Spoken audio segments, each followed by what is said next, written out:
Hello everyone and welcome back to Flashback Fridays. Once again, I'm stepping foot back into the Star Wars universe and Kenner's 12-inch line of action figures from the late 1990s. And this week, I'm going to be taking a look at the AT-AT driver.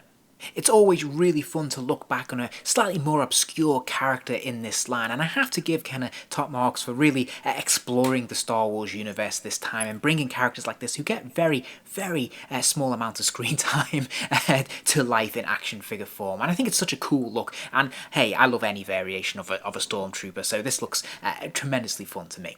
So let's start off by taking a look at the packaging. This will look very familiar to anyone who's either invested in this series previously or grew up looking at these toys. Now, interestingly, this came a little bit later in Kenner's 12-inch line run, so sadly it doesn't have the gatefold and cover, which is something I really liked about the early waves, but we do have this window display, and the branding is pretty consistent with what we see in the line. We do have the starfield in the background, and of course through the window display we can see the figure. Behind it we can see that green lightsaber sort of branding, which is really effective. It helps make the figure pop in the window, and you can put this on display and it's still striking today as it was on the shelf all those years ago. Now, if we look at the side panel, again we can see that consistent approach. We have a photo here of the character taken from presumably a production still at some point, and this looks really quite nice. Again, behind him we have the Star Wars logo, we have the starfield, and this looks really fun, and as I said, consistent with the other figures in the line, so you can stack these up next to each other and have a pretty interesting and diverse array of characters. Now, if we flip it and look at the reverse of the packaging, again this is where things are a little bit more bland. It's just a black void really on that card. We have a little bit of information about Star Wars, but crucially this is largely text free, and we have these fantastic images of the other characters that you can purchase in this wave. Obviously this is a Hoth focused line, and I have covered pretty much most of these on my channel already. One of the things that's most striking about this figure when you remove him from the packaging is the amount of different textures and materials that have been used to make up his costume, so it's quite a fun figure to look at. Of course, this is a brand new head sculpt and completely unique to this figure, and I think it looks really cool. Whilst there is some crossover with the Stormtrooper look, I think they've done a really nice job of making this very distinct and very different, and obviously you can compare it against the production photo here of the character, and I think they've caught it pretty much spot on. I think they've done a really nice job with the overall dimensions and the paints they've used, although there is a hint of slight sloppiness here and there, but for the most part I think this is pretty effective, especially considering the time it was produced in. I think they've done a pretty good job here.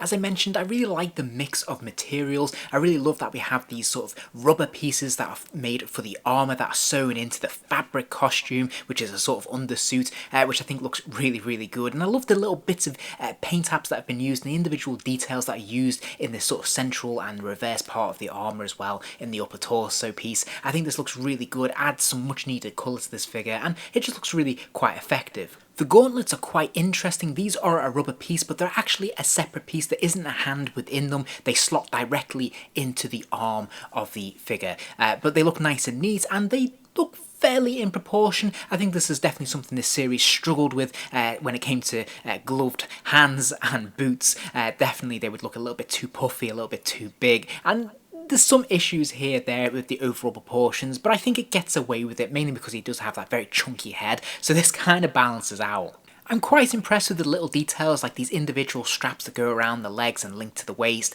and these pockets that they've sewn in. Now, they're not functional sadly, but it does create the look or the illusion of pockets, and I think it's quite effective in terms of its overall look. As I mentioned, this line definitely did suffer when it came to the boots. This is a good example of that, where the boots are just a little bit too puffy, a little bit too big, a little bit out of proportion. But I do like that the material from his trousers do tuck inside, and he does look roughly in proportion with himself. As strange as that sounds, it does kind of work with its own logic because he has the big helmet, he does have the chunky gauntlets, and the chunky boots this time around kind of look consistent, so it kind of balances out and works, if that makes sense.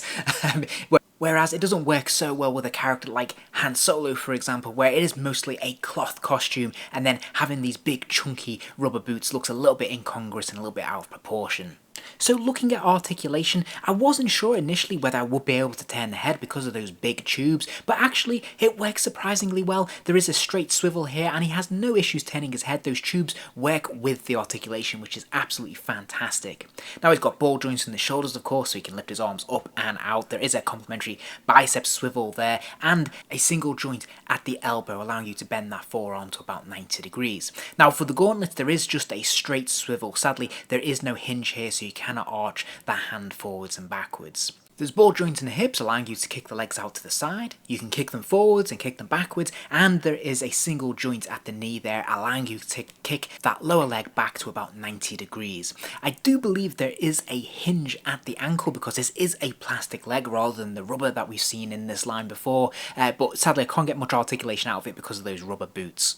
Okay, so he is pretty light on accessories, but Kenner were sure to make sure that he came with a blaster rifle, and it does have a firing red missile, which does compromise the overall look and definitely makes this much more toyetic, but of course you do have the option to display it without this if you want. Now in terms of his grip, it does fit into his grip relatively securely. It can look a little bit odd, but you can get him to hold it with both hands if you want, and that can look quite effective. But if you do want to fire his missile, of course you can just slide it in, it locks into place, it is spring loaded, and then you simply press down on the scope and it fires away. And there you have it. There's not an awful lot to this figure, but then, to be fair, I can't imagine what else you would want it to be. I think this is a really nice addition to the line. As I said, it's really fun to have a slightly more obscure character in the collection, and I love collecting the various types of stormtroopers. I just think it's really fun. So, absolutely fantastic to add him to the line. I'm really pleased that Kenner actually bothered to release this character, and I think he's pretty cool. I really like the tube, particularly, and how they fit into his armour, and amazingly, it hasn't compromised the articulation, which I think is really, really fun. So I think if you're a completionist, or you just really like stormtroopers, or you just, enjoy this line, and I think it's definitely a fun one to add to the collection. Is it the best?